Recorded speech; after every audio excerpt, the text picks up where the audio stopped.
अवधूत चिंतना श्री गुरुदेव दत्त स्वामी महाराज की जय.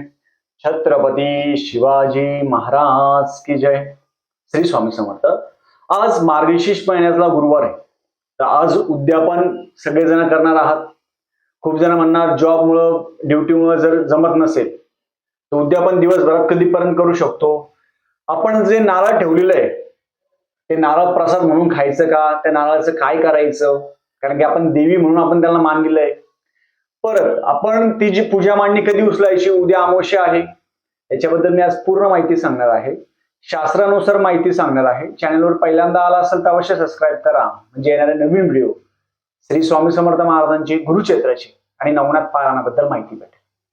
आपण आज चौथा गुरुवार आहे. त्याचं उद्यापन आपण संध्याकाळच्या वेळेस नैवेद्य आरती करावी. वरण भात भाजी पोळी कांदा लसूण न टाकता आपल्या देवीला एक नैवेद्य करायचा, आपल्या कुलदेवतेला एक नैवेद्य करायचा, आपल्या गुरूंना एक नैवेद्य करायचा. नैवेद्य केल्यानंतर दिवसभरचा उपवास असतो. आज जास्तीत जास्त देवीच्या टाकावर आपण कुंकुमार्चन असेल, देवीच्या टाकावर अभिषेक असेल, श्री सुक्त पुरुष सुक्त.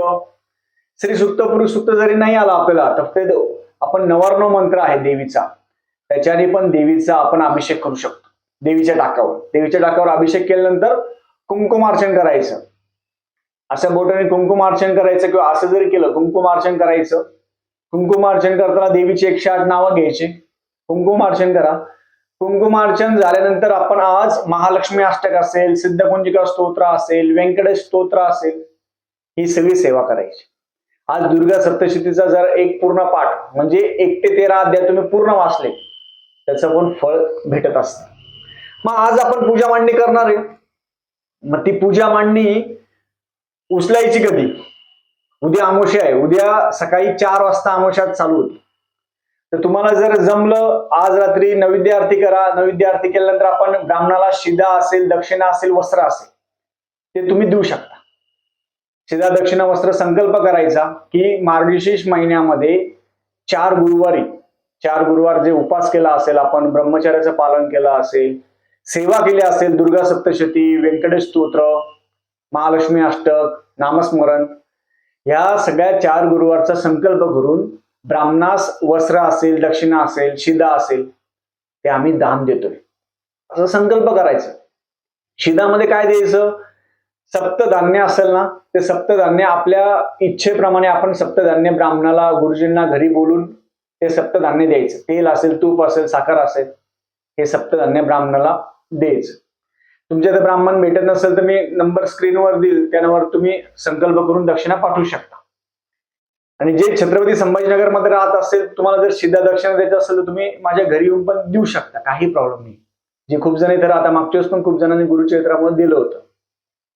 तर आता ते नारळ आहे, सगळ्यात पहिलेचे जे नारळ आहे ना, ते आपण लक्ष्मीचं प्रतीक म्हणून आहे. ते नारळ तुम्ही फोडून खाऊ शकता. खूप जण म्हणणार दादा मग आम्ही विसर्जन करतो, आम्ही घरामध्ये बांधून ठेवतो. ते देवीचं प्रतीक आहे.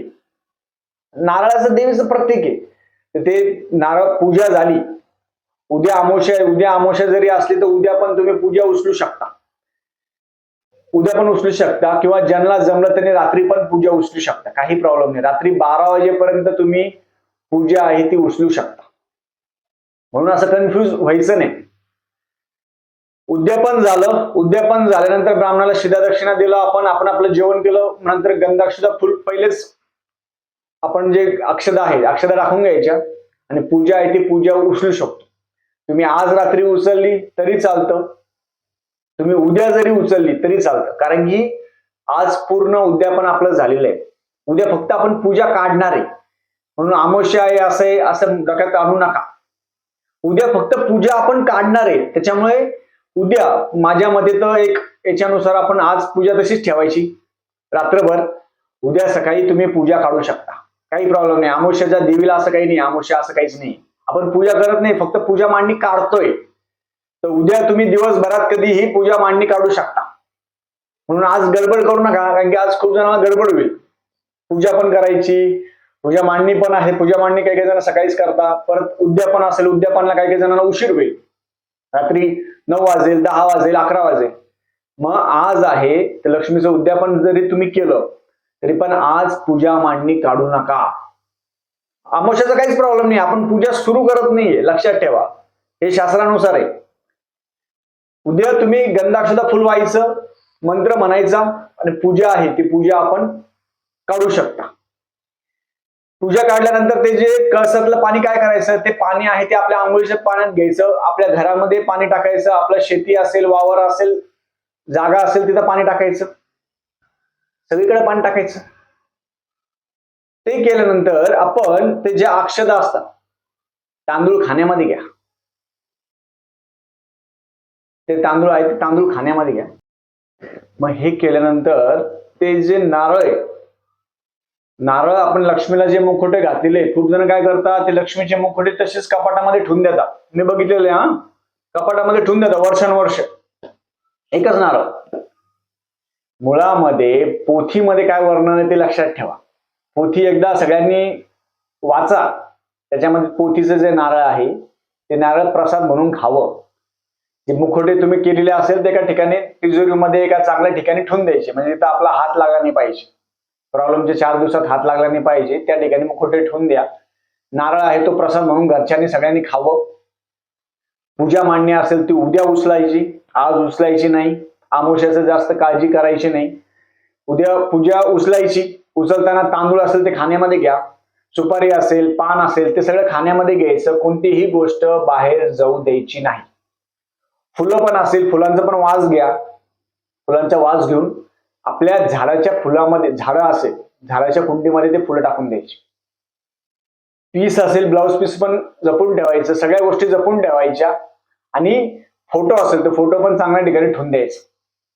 जसं पूजा मांडणीला महत्व आहे तसंच पूजा काढायला पण महत्व आहे.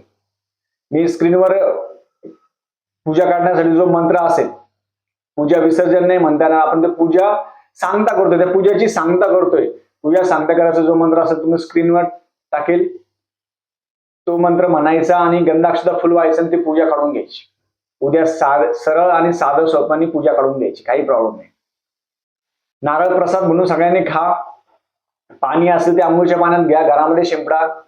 थोडे तांदूळ असतात ते लक्ष्मीचे प्रतीक म्हणून तांदूळ असताना तुझी पुरी करायची. आपल्या घरचे जे करता पुरुष असेल त्यांच्या पाकिटमध्ये ती थोडे तांदूळ पुडी करून ठेवा, पर्समध्ये ठेवा, आपल्या तिजोरीमध्ये तांदूळ ठेवा थोडे, कारण की ही लक्ष्मी, तांदळामध्येच लक्ष्मी. आणि देवी आईला विनंती करायची की हे 4 गुरुवार आहे आमच्याकडून ते मी निर्विघ्नपणे पार करून घेतले, निर्विघ्नपणे पार पडले, छान सेवा झाली. सेवा करायलाच महत्व आहे, बाकी किती बडेजा करून काही नाही. लक्ष्मी मातेला साधं आणि सोपं आवडतं, जास्त काही नाही. म्हणून खूप जण ते नारळ काय करतात, वर्षानुवर्ष कपाटात ठेवून देतात. ते नारळ खराब होऊन जातो, सुकून जातं, मग काय कामाचं ते.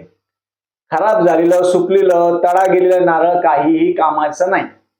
ते नारळाचा सरळ प्रसाद बनवायचा, फोडायचं, ते नारळ प्रसाद म्हणून खायचं. खूप जण म्हणणार दादा आम्ही ते विसर्जन करतो, खराब असेल तर विसर्जन करा. काही म्हणणार दादा आम्ही मग घरामध्ये बांधलं चालेल का? पण माझ्या मते गुरुचरित्राचा पारायणाचा नारळ आपण घरामध्ये बांधलेलं आहे. कोणतंही नारळ असेल ते श्रीफळ आहे, श्रीफळ आहे, ते श्रीफळ जे आहे ते प्रसाद म्हणून खावं. गुरुचरित्र असेल, नवनाथ पारायण, स्वामी चरित्र, हे कोणतंही नारळ असेल ते प्रसाद म्हणून घरच्यांनी खायचं, दुसऱ्यांना द्यायचं नाही.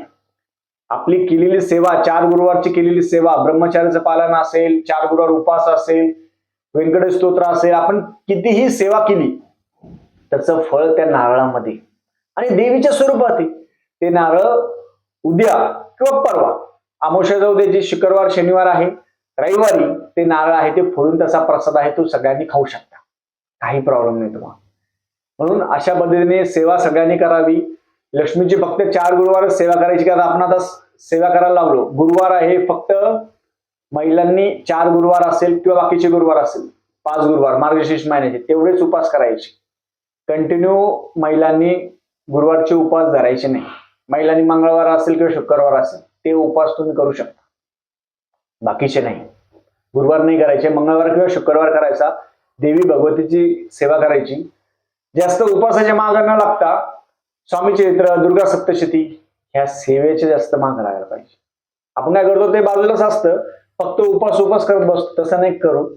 उपास पण आहे, फक्त संकष्टी चतुर्थी असेल, एकादशी असेल, बस महिन्यातून 1-2 उपास करावं. आपल्या तब्येतीकडे पण लक्ष द्या आणि नामस्मरण सेवा या दोनच गोष्टी महत्वाच्या, बाकी काहीच नाही.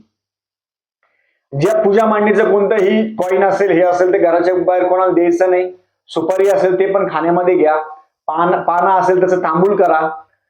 बाकी सगळ्या जे पानं असेल त्या कलश मांडला, कलशाला आपण जे दोरा बांधला होता तो पण दोरा आपण बांधून घ्यायचा. कोणतीच मांडणीतली कोणतीच वस्तू बाहेर द्यायची नाही. फुलं खराब झाली आपल्या झाडाच्या कुंडीमध्ये टाका. ज्या गोष्टी खराब झाल्या त्या झाडाच्या कुंडीमध्ये टाकायच्या. त्या बाकीचे काय असेल ते विसर्जन करायचं.